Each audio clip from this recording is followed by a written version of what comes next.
نحمده ونصلي ونصلي على رسوله الكريم أما بعد فأعوذ بالله من الشيطان الرجيم بسم الله الرحمن الرحيم ربي اشرح لي صدري ويسر لي أمري واحلل عقدة من لساني يفقهوا قولي ربي زدني علما ربي يسر ولا تعسر وتمم بالخير وبك نستعين اللهم فقهنا في الدين اللهم أرنا الحق حقا وارزقنا اتباعه وأرنا الباطل باطلا وارزقنا اجتنابه اللهم إنا أسألك الهدى والتقى والعفاف والغنى اللهم إنا أسألك علما نافعا آمين ثم آمين السلام علیکم ورحمۃ اللہ وبرکاتہ۔ امید کرتی ہوں آپ سب خیر و عافیت سے ہوں گے، ایمان، صحت اور تقوی کی بہترین حالتوں میں ہوں گے الحمدللہ۔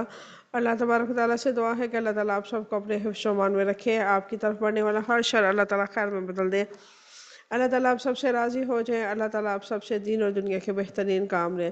اللہ تبارک و تعالیٰ ہمیں علم نافع عطا فرمائے اور اس ماہ مبارک میں ہمارے لیے رحمتوں و برکتوں کا نزول فرما کے ہمارے دلوں کو نفاق، بغض، حسد، کینہ سے دھو کے صاف کر کے اپنی محبت اور نبی کریم صلی اللہ علیہ وسلم کی محبت، اطاعت اور فرما برداری کی طرف لگا دے۔ اللہ تبارک و تعالیٰ ہم سب سے راضی ہو جائے، اللہ تبارک و تعالیٰ ہماری مغفرت فرمائے، ہمارے جو پیارے اس دنیا فانی سے چلے گئے ہیں اللہ تبارک و تعالیٰ ان کی قبروں پر کروڑہ رحمت نازل فرمائے، آمین ثم آمین۔ الحمدللہ ہم چوتھا پارہ آل عمران صورت دیکھ رہے ہیں اور 150 تک ہم نے دیکھی تھی پچھلی آیات مبارکہ، اور ان آیات مبارکہ کا مختصر سا جائزہ اگر ہم لیں تو اللہ تبارک و تعالیٰ فرماتا ہے کہ تم اگر ان کی فرما برداری کرو گے جو اللہ تعالیٰ کی شریعت کو نہیں مانتے یا اللہ کو نہیں مانتے، یعنی کہ کفار کی، یہودیوں کی، نصارہ کی، اور یا ایسے مسلمانوں کی جو دین سے بہت دور ہیں، تو وہ تمہارے دین میں ضرب لگائیں گے،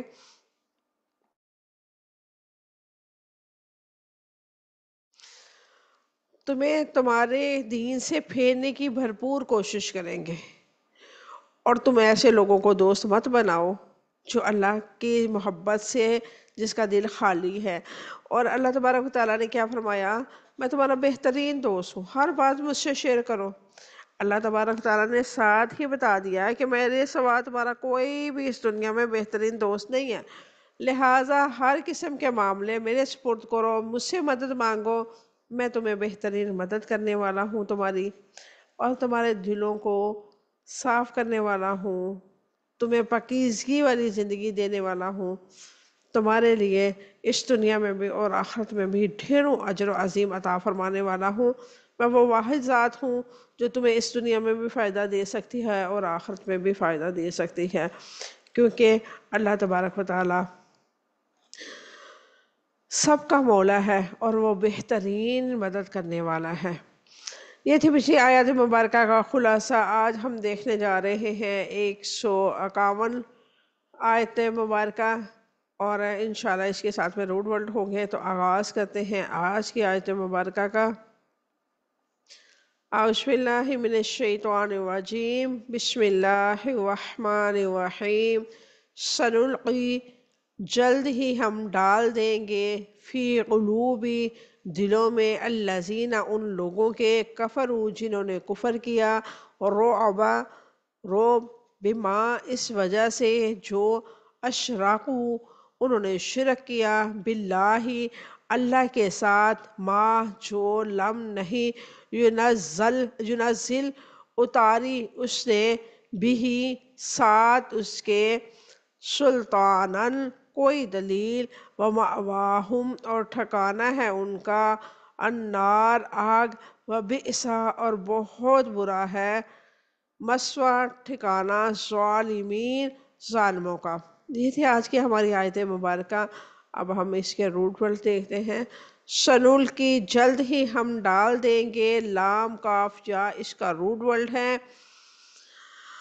رعبا، روب، را، عین، با، اس کا روٹ ورڈ ہے، اشرکو، انہوں نے شرک کیا، شین، را، قاف، اس کا روٹ ورڈ ہے، ینزل، اتاری اس نے، نون سالم اس کا روٹ ورڈ ہے، سلطانن کوئی دلیل، سین لام طوا اس کا روٹ ورڈ ہے، ومأواہم اور ٹھکانہ ہے ان کا، حمزہ واو یا اس کا روٹ ورڈ ہے، مسوا ٹھکانہ، سا واو یا اس کا روٹ ورڈ ہے۔ یہ تھے ہمارے روٹ ورڈ۔ اب ہم دیکھتے ہیں اس کی مختصر سی تفسیر۔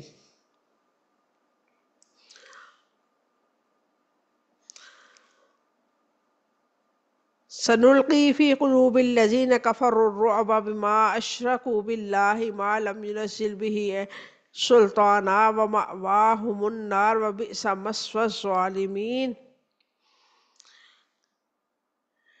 اور جلد ہی ہم ان کے دلوں میں جنہوں نے کفر کیا روب ڈال دیں گے، اس وجہ سے کہ انہوں نے اللہ تعالیٰ کے ساتھ شرک کیا، جس کی ان سے کہ اس نے کوئی دلیل بھی نہیں اتاری، اور ان کا ٹھکانہ آگ ہے، اور ظالموں کا بہت ہی برا ٹھکانہ ہے۔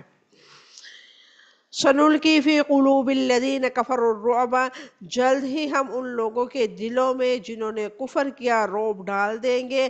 اللہ تعالیٰ نے کس موقع پر کافروں کے دلوں میں روب ڈال دیا تھا؟ جلد ہی ہم ان کے دلوں میں جنہوں نے کفر کیا روب ڈال دیں گے۔ یہاں روب سے مراد خوف عظیم ہے جو کفار کو اس کے بہت ہی مقاصد سے روک دیتا ہے۔ احد کی شکست کے بعد جب کافر مسلمانوں کے بالکل ختم کر دینا چاہتے تھے تو اس موقع پر اللہ تعالیٰ نے ان کے دلوں پر روب ڈال دیا۔ سیدنا ابن عباس رضی اللہ تعالیٰ عنہ فرماتے ہیں اللہ تعالیٰ نے ابو سفیان کے دل میں روب ڈال دیا، وہ لڑائی سے لوٹ گیا۔ مشکل مواقع پر اگر دین ایمان والے جمے رہے تو اللہ تعالیٰ کی طرف سے مسلمانوں کا روب کافروں پر ڈالا جاتا ہے۔ یعنی کہ جب ایک ایمان والا اپنے حق کی لڑائی میں ثابت قدم رہتا ہے اور وہ لڑائی اپنی ذات کی نہیں بلکہ حق اور سچ کی ہوتی ہے، تو پھر اللہ تبارک و تعالیٰ باطل کے دل میں اس شخصیت کا، اس انسان کا روب ڈال دیتے ہیں۔ وہ پاورفل ہونے کے باوجود بھی ڈرتا ہے کہ یہ حق پہ ہے، یہ سچا ہے، میں جھوٹا ہوں، میں پکڑا نہ جاؤں۔ اس کا طریقہ کار کچھ یوں ہے کہ اہل باطل کی صفتوں میں انتشار پیدا ہونا شروع ہو جاتا ہے۔ ان کے پاس اپنے نظریے کی حق کی کوئی دلیل نہیں رہتی، ان میں بے یقینی پیدا ہو جاتی ہے، وہ ذہنی طور پر شکست کھا جاتے ہیں۔ یوں مومنوں کی قوت سے اور ان کے دین سے روب میں آ جاتے ہیں، اور یہ سب تبھی ممکن ہے جب ایمان والوں کے دلوں میں ایمان کی حقیقت موجود ہو، انہیں پورا یقین ہو کہ اللہ تعالیٰ کی مدد ہے اور اس کا لشکر ہی غالب رہنے والا ہے۔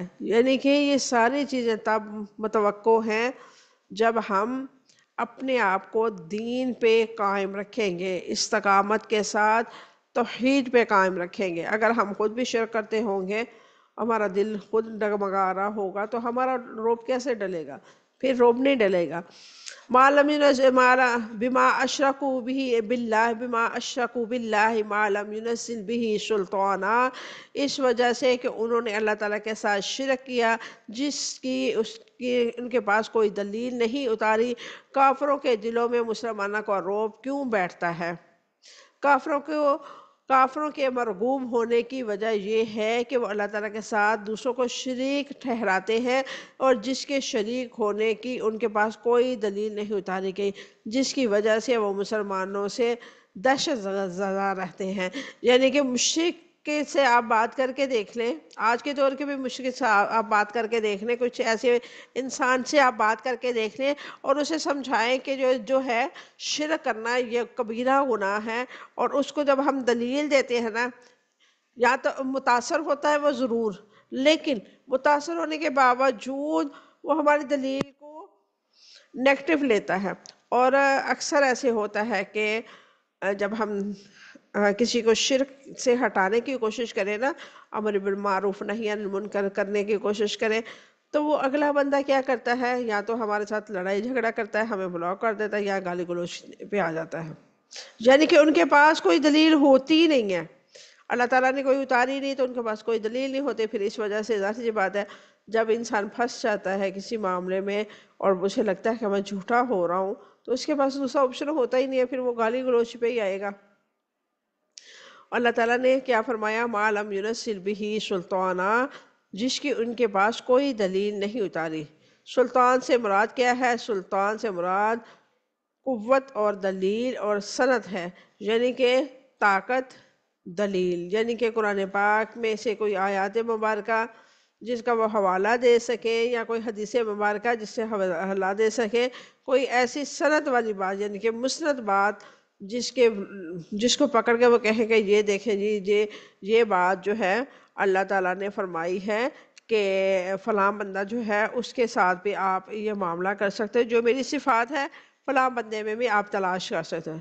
اللہ تبارک و تعالیٰ نے تو فرمایا ان الشرک لظلم عظیم، کہ شرک سب سے بڑا ظلم ہے۔ اور ظلم کیسے ہے؟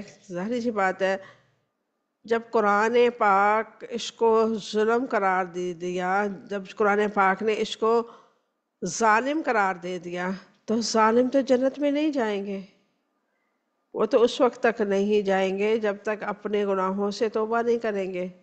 اور اسی وجہ سے نبی کریم صلی اللہ علیہ وسلم کو بھی ان کی شفاعت سے روک دیا گیا۔ آپ لوگوں کو میں نے بتایا تھا نا حدیث مبارکہ کہ نبی کریم صلی اللہ علیہ وسلم سبھی کی شفاعت کر لیں گے، جتنے بھی یعنی کہ توحید پہ ہوں گے اور اپنی کسی کمی کوتاہی کی وجہ سے جہنم میں جا چکے ہوں گے، تو اللہ تعالیٰ سے ان کی مغفرت کی دعا کریں گے، ان کی شفاعت کریں گے، اللہ تعالیٰ ان کی شفاعت کو قبول کرے گا۔ اور پھر آخری دفعہ جب جائیں گے تو جہنم کا دروغہ کہے گا کہ نبی صلی اللہ علیہ وسلم اب آپ کے امتی اس میں کچھ ہی نہیں ہے سوائے ان کے جن کو قرآن نے روک دیا۔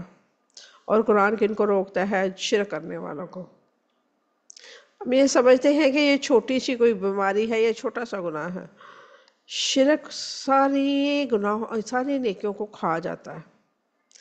آپ جتنی بھی نیکیاں کریں، جو بھی صدقہ کریں، جو بھی خیرات کریں، جو کچھ کریں، اگر آپ نے شرک کر لیا تو سمجھے آپ کی ساری نیکیاں جو ہے نا، یہ شرک ایک واحد گناہ کھا جاتا ہے۔ اس کی چھوٹی سی مثال آپ لوگوں کو دے کے سمجھانا چاہتی ہوں۔ آپ دودھ لیں، اس کی فل بالٹی 10 کلو کی 15 کلو کی بھر لیں،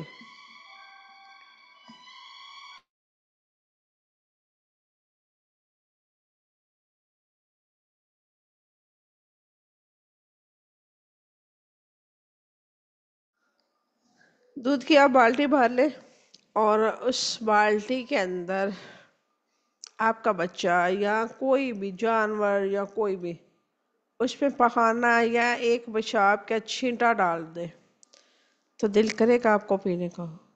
انسان کا مزاج جو ہے نا، جو توحید والا ہے، جو اللہ کے ساتھ محبت کرتا ہے، اس کا مزاج بڑا نفیس ہوتا ہے، بڑا پکیزگی والا ہوتا ہے۔ وہ نہ گندا لباس پہنتا ہے، نہ گندی جگہ پہ بیٹھتا ہے، نہ گندے کھانے کھاتا ہے، نہ گندی کوئی چیز پیتا ہے۔ وہ ہر چیز میں نفاست پسندی دیکھتا ہے۔ اور ایسے میں اس کے سامنے اگر دودھ کے اندر ایک بوند بھی پیشاب کی یا ناپاک چیز کی کسی غلاظت کی گر جائے تو وہ آپ کو کبھی بھی اجازت نہیں دے گا کہ مجھے اس میں سے چائے بنا کے دو، یا اس کا دودھ جو ہے مجھے بوائل کر کے دو، یا میں اس کی کھیر کھاؤں گا، یا اس کا دلیا بنا کے مجھے دو۔ کچھ بھی وہ کھانا پسند نہیں کرے گا۔ یہی معاملہ شرک کا ہے۔ اگر آپ اتنی نیکیاں کرتے ہیں، اس میں ایک عمل آپ کا شرک والا ہے، یعنی کہ شرک اس کو کہتے ہیں کہ اللہ تعالیٰ کی صفات جو ہیں، انشاءاللہ رمضان المبارک کے بعد ہم اسماء الحسنہ کا بھی کورس کریں گے، اور اس میں آپ لوگوں کو اللہ تعالیٰ کی صفات کی جو ہے ویلیو وہ میں انشاءاللہ سمجھانے کی کوشش کروں گی، اور اللہ تعالیٰ سے دعا کرتی ہوں اللہ تعالیٰ مجھے توفیق دے، ہمارے وقتوں میں برکت ڈالے۔ اسماء الحسنہ کا کورس کا فائدہ آپ لوگوں کو یہ ہوگا کہ اللہ تعالیٰ کی جو صفات ہیں آپ کو سمجھ آ جائیں گی، اور پھر آپ اس اسماء الحسنہ کو کورس کرنے کے بعد آپ کو پتہ چل جائے گا کہ یہ اللہ تعالیٰ کی صفات ہے، اس میں کسی کو شریک نہیں ہم نے بنانا۔ جیسے کہ ہم کسی کو کہتے ہیں کہ ہماری مدد کر دو، اور وہ زندہ نہیں ہوتا، زندہ سے تو مدد لے سکتا، سامنے بندہ بیٹھا اس سے کہہ سکتا ہے کہ مجھے پانی پلیز پلانا، یا مجھے فلاں کام کر دو، یا میں جانے لگی ہوں میری چیز ڈھونڈ دو، یہ شرک نہیں ہے، کیونکہ وہ موجود ہے۔ جو انسان موجود ہے آپ اس سے ہیلپ لے رہے ہیں، اس سے دعا کروا رہے ہیں، یہ شرک نہیں ہے۔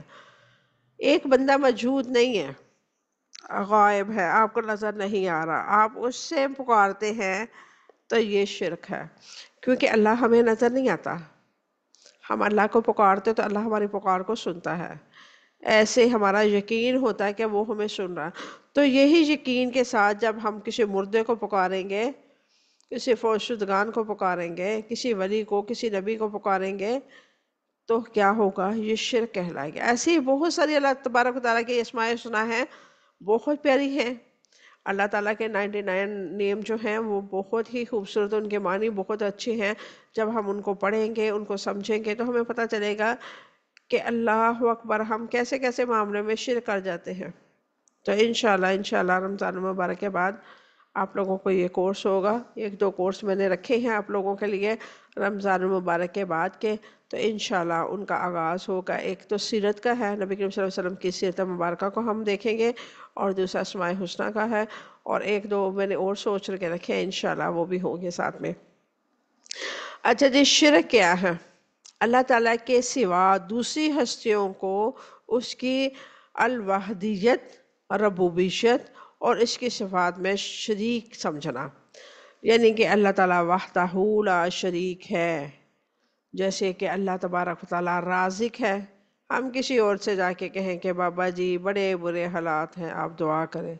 کچھ لوگ کہتے ہیں کہ ہم دعا اللہ سے ہی کرتے ہیں، لیکن ان بزرگ ہستیوں کے پاس جا کے دعا اس لیے کرتے ہیں کہ یہ اللہ کے نیک بندے ہیں، اللہ ان کی سنتا ہے۔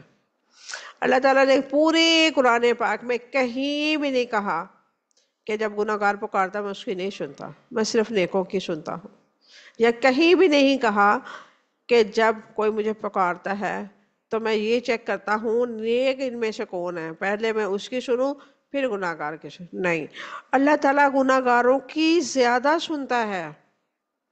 جو گناہ کی طرف جا رہے ہوتے ہیں، جو دلدل میں گناہوں کے پھنسے ہوتے ہیں، اللہ تبارک و تعالیٰ ان کی زیادہ سنتا ہے۔ آزما کے دیکھ لیں، آپ سے کوئی گناہ ہو جائے، آپ شرمندہ ہیں، جائے نماز بچھائیں، اللہ سے توبہ کریں، گر گڑا کے رو کے دعا مانگے، آپ کو ایسے لگے گا کہ میرا رب صرف مجھے ہی سن رہا تھا۔ اصل میں بات یہ ہے کہ ہم شارٹ کٹ کے اتنے عادی ہو چکے ہیں، اتنے عادی ہو چکے ہیں، جب ہمیں کوئی اصل چیز کا بارے میں پتہ چلتا ہے نا، تو ہم کہتے ہیں اللہ اتنا مشکل کام، اور یہ بھی کرنا پڑے گا، وہ بھی کرنا پڑے گا، اپنا آپ کو چینج کرنا پڑے گا۔ چلے کوئی بات نہیں، فلاں جو بزرگ ہے نا وہ بہت نیک ہے، بہت اللہ والے ہیں، ان کے دربار پہ جا کے دعا کر لیتے ہیں، یہ آسان رستہ ہے، وہ وہاں پہ لوگوں کی بڑی مرادیں پوری ہوتی ہیں۔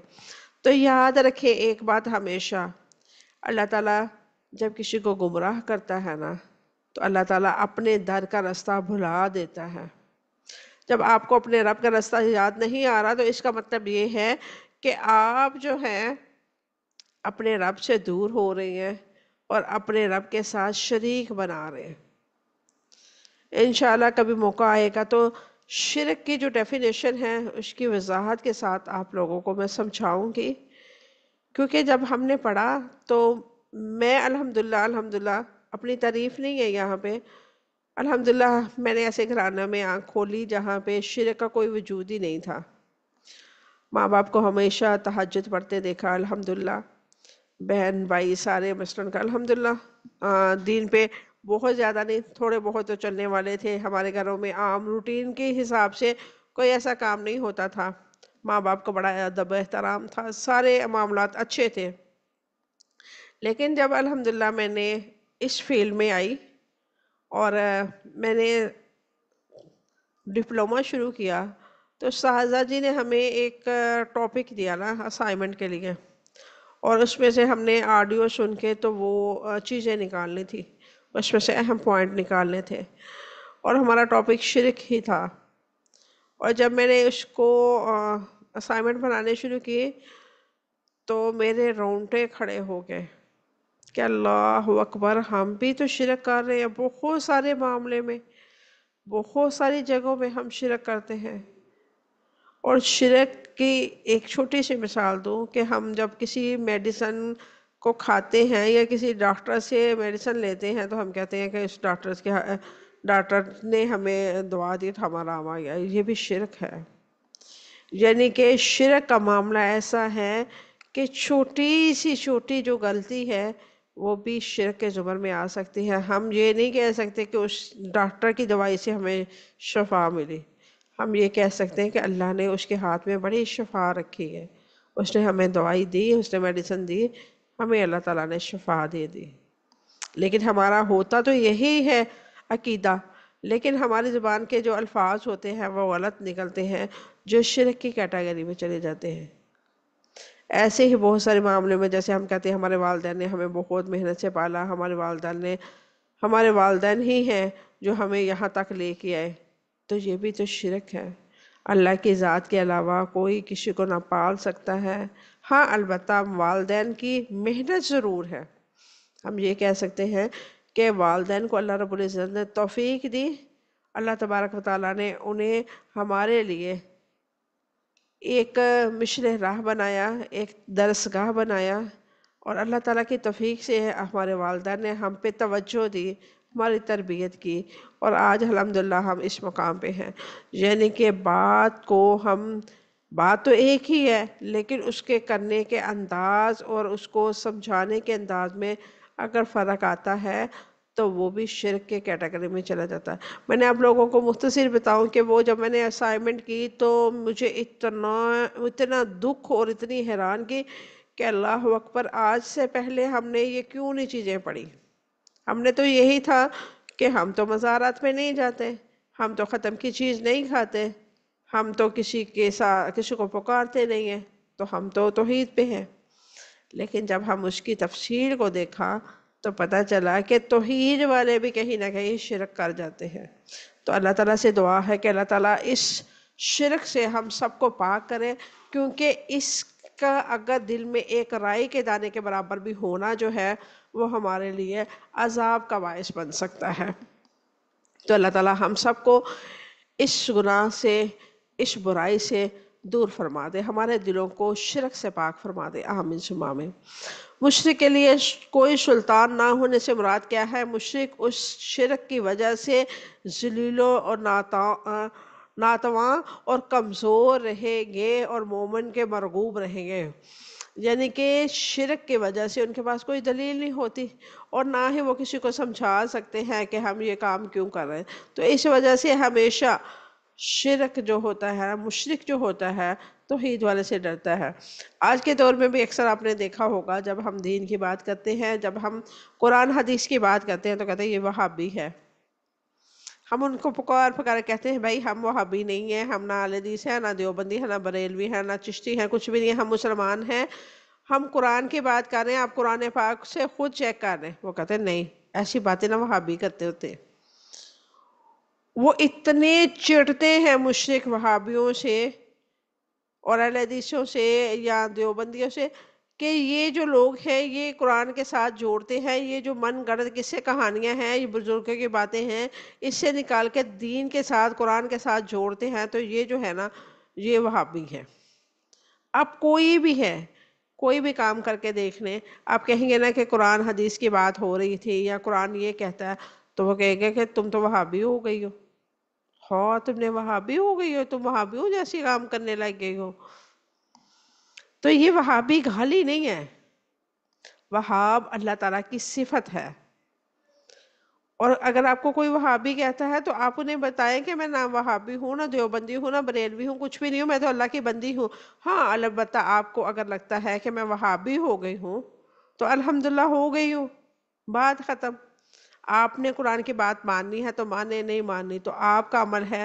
میرا کام تھا، جیسے اللہ رب العزت نے نبی کریم صلی اللہ علیہ وسلم کو فرمایا وما علینا الا البلاغ، میرا کام تھا پہنچا دینا۔ آپ کا کام، نبی کریم صلی اللہ علیہ وسلم کو فرمایا آپ کا کام کیا ہے؟ آپ پہنچا دیں بس، ہدایت دینا نہ دینا میرا عمل ہے۔ ہمارا کام بھی یہی ہے کہ ہم ان کو بتا دیں کہ اللہ کا رستہ یہ ہے، اللہ اس طرف جا کے ملے گا آپ کو، اللہ کے ساتھ تعلق جوڑنا ہے، اللہ تعالیٰ سے محبت کرنی ہے، تو آپ اس شاہراہ میں صراط مستقیم کی شاہراہ پہ چلیں جو سیدھی جنت پہ لے کے جائے گی، سیدھی آپ کے رب کی طرف لے کے جائے گی۔ اگر درمیان میں لوگ ادھر ادھر کی شاہراہ شارٹ کٹ راستے اپنائیں گے تو وہ شارٹ کٹ راستے نہ تو ان کو جنت میں لے کے جائیں گے نہ رب تک لے کے جائیں گے۔ وہ وقتی طور پہ انہیں شارٹ کٹ ضرور لگیں گے، لیکن اپنی زندگی کی سب سے مشکل وہ فیصلے کر لیتے ہیں جو توحید کے راستے کو، صراط مستقیم کے راستے کو چھوڑ کے ادھر ادھر کی راستے پہ نکل پڑتے ہیں۔ اللہ تعالیٰ کے ان وعدے کو اہل حق اور اہل باطل سے کے ٹکراؤ میں دیکھا جا سکتا ہے۔ جب بھی مقابلہ ہوتا ہے، باطل خوف زدہ اور مرعوب ہو جاتا ہے، مسلمانوں کے نعرہ تکبیر سے تھر تھر کانپتا ہے، مسلمان کافروں پہ جھپٹتے تو باطل دب جاتا ہے اور منتشر ہو جاتا ہے، ان کی صفوں میں اضطراب پھیل جاتا ہے، ان کے فرمان کی سچائی ثابت ہوتی ہے۔ اس کے فرمان کی سچائی سے یعنی کہ اللہ تعالیٰ کے فرمان کی سچائی ثابت ہوتی ہے جب آپ اب آزما کے دیکھ رہے ہیں، گھر میں کوئی جھوٹ بول رہا ہے اور آپ کو سچ کا پتہ ہے، آپ اس کی آنکھوں میں آنکھیں ڈال کے کہ تم جھوٹ بول رہی ہو نا، تو وہ فوراً سے گھبرا جائے گی۔ اور یہ طریقہ کار آپ اپنے بچوں پہ بھی اپلائی کر سکتے ہیں۔ آپ اپنے بچوں کو دیکھ کے پہچان سکتے ہیں کہ آپ کے بچے سچ بول رہے ہیں کہ نہیں بول رہے۔ آپ ان کی آنکھوں کی طرف دیکھیں اور انہیں کہیں کہ اب بات کرو۔ اگر وہ آنکھیں جھکا رہا ہے تو سمجھ لیں آپ کا بچہ جھوٹ بول رہا ہے، اور جب وہ آنکھوں میں آنکھیں ڈال کے اور بڑے اطمینان سے جواب دے رہا ہے کہ نہیں ایسے ہی ماں ہوا تھا، تو پھر سمجھ لیں کہ بچہ سچ بول رہا ہے۔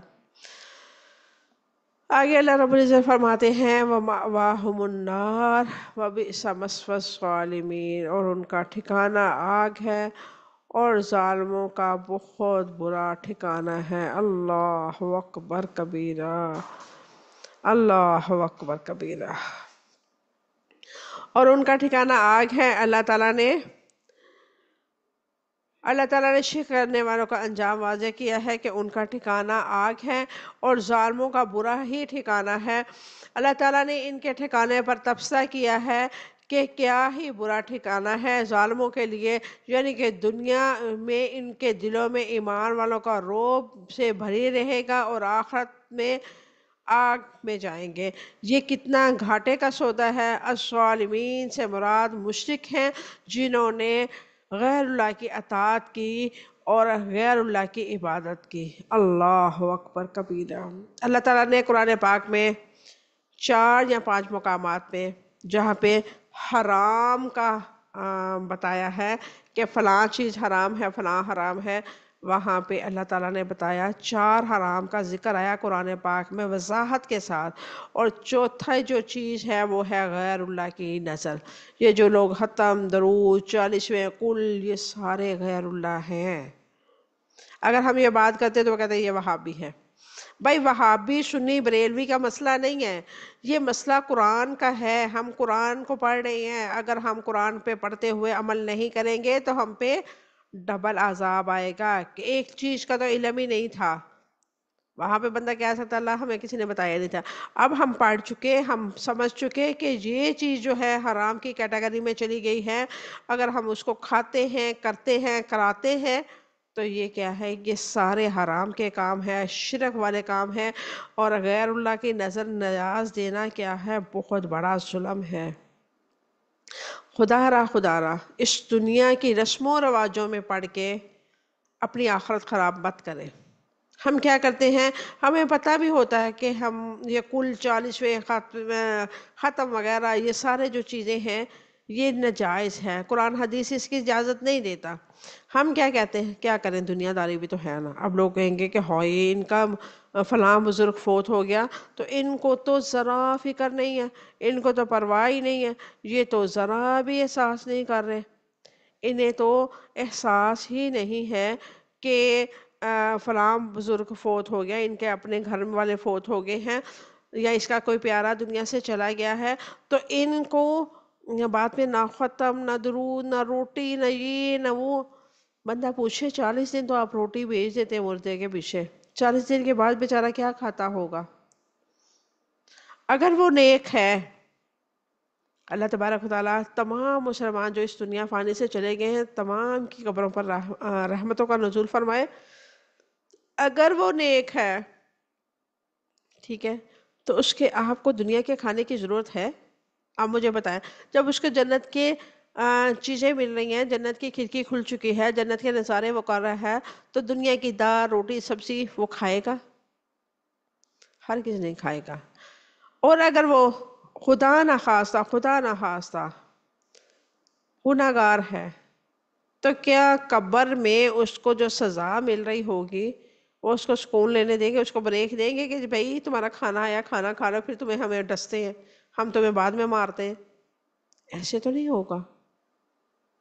ہاں البتہ یہ ہے کہ آپ دن مقرر نہ کریں. فرض کریں آپ نے کوئی اچھی چیز بنائی، آپ کا دل کر رہا ہے کہ ہمارے جو چلے گئے اس دنیا کو، ان کو بہت پسند تھی، چلے کسی غریب کو دے دیتے ہیں، اللہ تعالیٰ ان کی قبر پر رحمت فرمائے گا. یہ اور چیز ہے.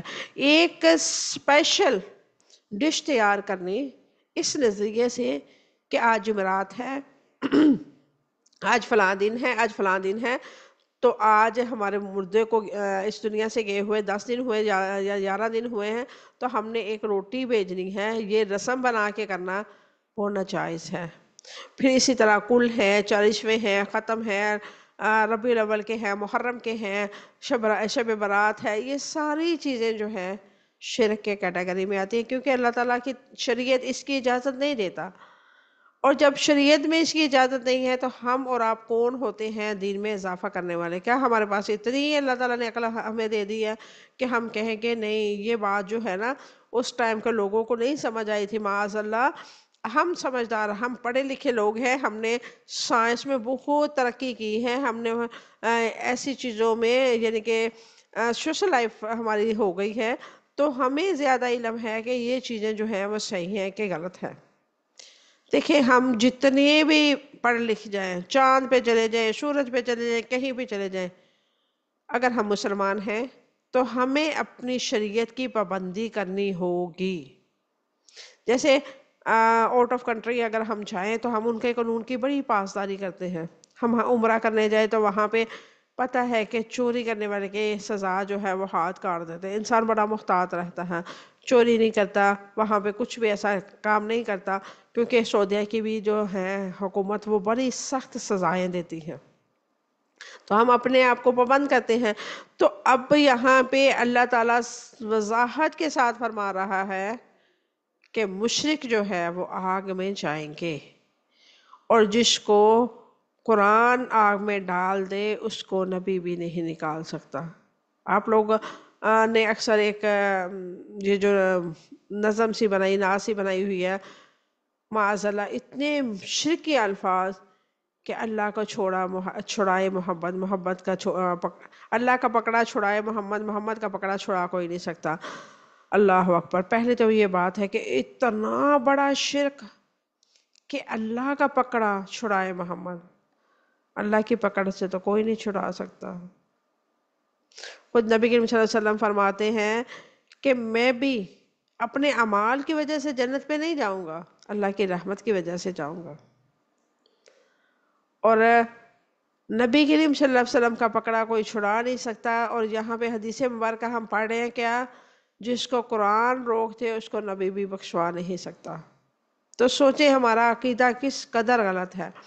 اللہ تبارک و تعالیٰ سے دعا ہے کہ اللہ تعالیٰ ہمیں ان تمام شرکیہ اعمال سے توبہ کرنے کی توفیق عطا فرمائے. اللہ تعالیٰ ہمیں عمل صالح کرنے کی توفیق عطا فرمائے. اللہ تبارک و تعالیٰ سے دعا ہے ہمارا پڑھنا پڑھانا اپنی بارگاہ الہی میں قبول و منظور فرمائے. اگر ہم سے کوئی بھول چوک ہو گئی ہے تو اللہ تعالیٰ ہمیں معاف فرمائے. آمین ثم آمین. وآخر دعوانا الحمدللہ رب العالمین. سبحان ربک رب العزۃ عما یصفون وسلام علی المرسلین والحمد للہ رب العالمین. السلام علیکم ورحمۃ اللہ وبرکاتہ.